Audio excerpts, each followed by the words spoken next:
Chapter 21. The discussion of Mr. Collins's offer was now nearly at an end, and Elizabeth had only to suffer from the uncomfortable feelings necessarily attending it, and occasionally from some peevish allusion of her mother. As for the gentleman himself, his feelings were chiefly expressed, not by embarrassment or dejection, or by trying to avoid her, but by stiffness of manner and resentful silence. He scarcely ever spoke to her, and the assiduous attentions which he had been so sensible of himself were transferred for the rest of the day to Miss Lucas, whose civility in listening to him was a seasonable relief to them all, and especially to her friend. The morrow produced no abatement of Mrs. Bennet's ill humor or ill health. Mr. Collins was also in the same state of angry pride. Elizabeth had hoped that his resentment might shorten his visit, but his plan did not appear in the least affected by it. He was always to have gone on Saturday, and to Saturday he still meant to stay. After breakfast, the girls walked to Meryton to inquire if Mr. Wickham were returned, and to lament over his absence from the Netherfield ball. He joined them on their entering the town, and attended them to their aunt's, where his regret and vexation and the concern of everybody were well talked over.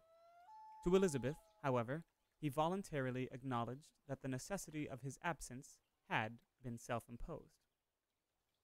"I found," said he, "as the time drew near, that I had better not meet Mr. Darcy, that to be in the same room, the same party with him for so many hours together, might be more than I could bear, and that scenes might arise unpleasant to more than myself."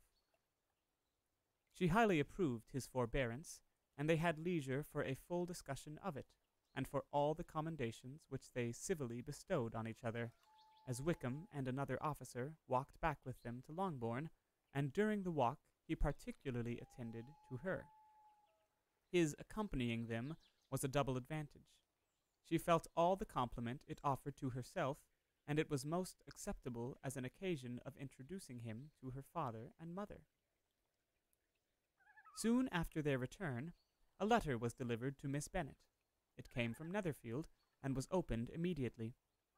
The envelope contained a sheet of elegant little hot-pressed paper, well covered with a lady's fair, flowing hand, and Elizabeth saw her sister's countenance change as she read it, and saw her dwelling intently on some particular passages.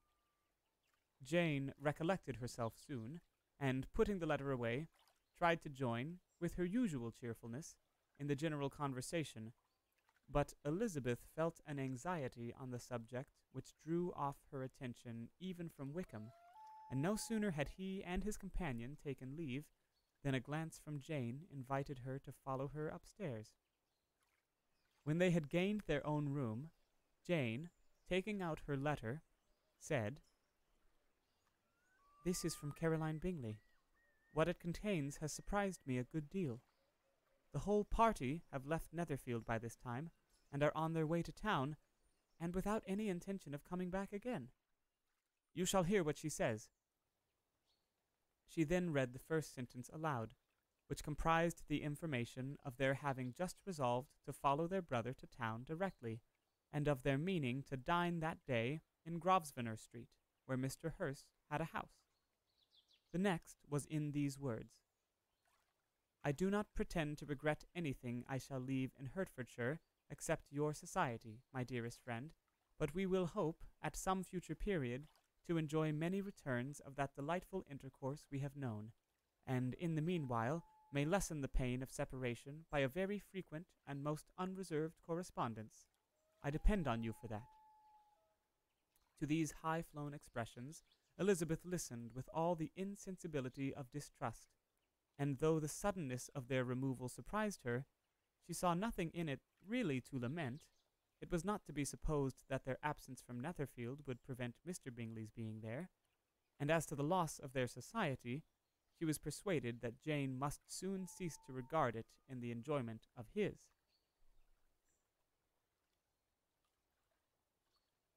"It is unlucky," she said, after a short pause, "that you should not be able to see your friends before they leave the country. But may we not hope that the period of future happiness, to which Miss Bingley looks forward, may arrive earlier than she is aware, and that the delightful intercourse you have known as friends will be renewed with yet greater satisfaction as sisters? Mr. Bingley will not be detained in London by them." "Caroline decidedly says that none of the party will return into Hertfordshire this winter. I will read it to you. When my brother left us yesterday, he imagined that the business which took him to London might be concluded in 3 or 4 days. He imagined that the business which took him to London might be concluded in 3 or 4 days, but as we are certain it cannot be so, and at the same time convinced that when Charles gets to town he will be in no hurry to leave it again, we have determined on following him thither, that he may not be obliged to spend his vacant hours in a comfortless hotel. Many of my acquaintance are already there for the winter. I wish I could hear that you, my dearest friend, had any intention of making one in the crowd, but of that I despair. I sincerely hope your Christmas in Hertfordshire may abound in the gaieties which that season generally brings, and that your beaux will be so numerous as to prevent your feeling the loss of the 3 of whom we shall deprive you. It is evident by this," added Jane, "that he comes back no more this winter." "It is only evident that Miss Bingley does not mean he should." "Why will you think so?" "It must be his own doing. He is his own master." "Oh, but you do not know it all. I will read you the passage which particularly hurts me. I will have no reserves from you. Mr. Darcy is impatient to see his sister, and to confess the truth, we are scarcely less eager to meet her again. I really do not think Georgiana Darcy has her equal for beauty, elegance, and accomplishments, and the affection she inspires in Louisa and myself is heightened into something still more interesting from the hope we dare to entertain of her being hereafter our sister. I do not know whether I ever mentioned to you my feelings on this subject, but I will not leave the country without confiding them, and I trust you will not esteem them unreasonable. My brother admires her greatly already. He will have frequent opportunity now of seeing her on the most intimate footing. Her relations all wish the connection as much as his own, and a sister's partiality is not misleading me, I think, when I call Charles most capable of engaging any woman's heart. With all these circumstances to favor an attachment, and nothing to prevent it, am I wrong, my dearest Jane, in indulging the hope of an event which will secure the happiness of so many? What think you of this sentence, my dear Lizzie? Said Jane, as she finished it. Is it not clear enough? Does it not expressly declare that Caroline neither expects nor wishes me to be her sister, that she is perfectly convinced of her brother's indifference, and that if she suspects the nature of my feelings for him, she means, most kindly, to put me on my guard? Can there be any other opinion on the subject? Yes, there can, for mine is totally different. Will you hear it? Most willingly. You shall have it in a few words. Miss Bingley sees that her brother is in love with you, and wants him to marry Miss Darcy. She follows him to town in the hope of keeping him there, and tries to persuade you that he does not care about you. Jane shook her head. Indeed, Jane, you ought to believe me. No one who has ever seen you together can doubt his affection. Miss Bingley, I am sure, cannot.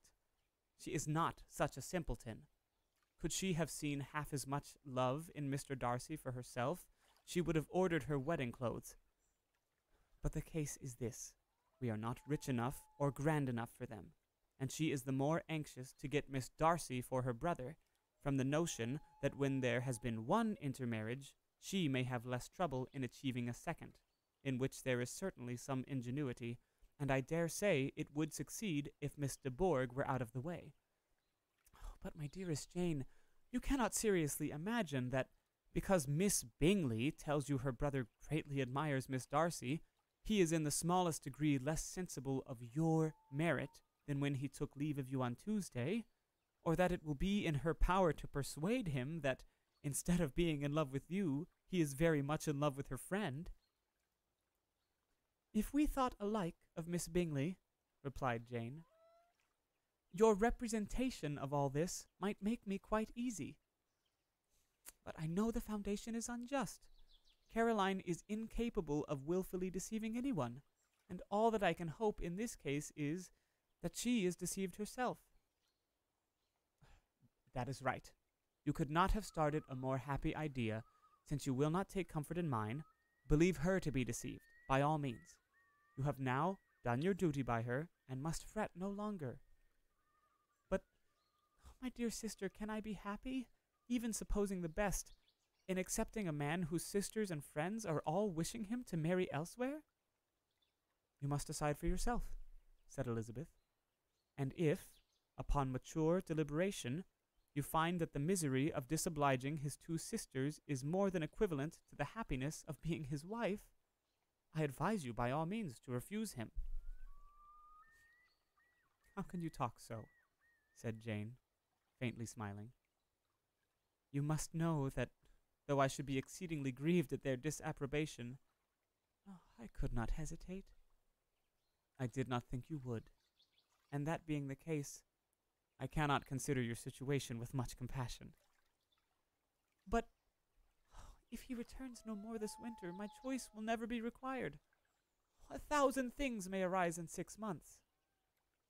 The idea of his returning no more Elizabeth treated with the utmost contempt. It appeared to her merely the suggestion of Caroline's interested wishes, and she could not for a moment suppose that those wishes, however openly or artfully spoken, could influence a young man so totally independent of everyone.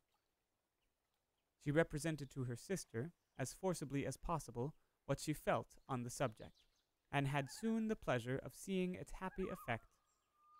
Jane's temper was not desponding, and she was gradually led to hope, though the diffidence of affection sometimes overcame the hope, that Bingley would return to Netherfield and answer every wish of her heart. They agreed that Mrs. Bennet should only hear of the departure of the family without being alarmed on the score of the gentleman's conduct, but even this partial communication gave her a great deal of concern, and she bewailed it as exceedingly unlucky that the ladies should happen to go away just as they were all getting so intimate together. After lamenting it, however, at some length, she had the consolation of thinking that Mr. Bingley would soon be down again, and soon dining at Longbourn, and the conclusion of all was the comfortable declaration that, though he had been invited only to a family dinner, she would take care to have 2 full courses.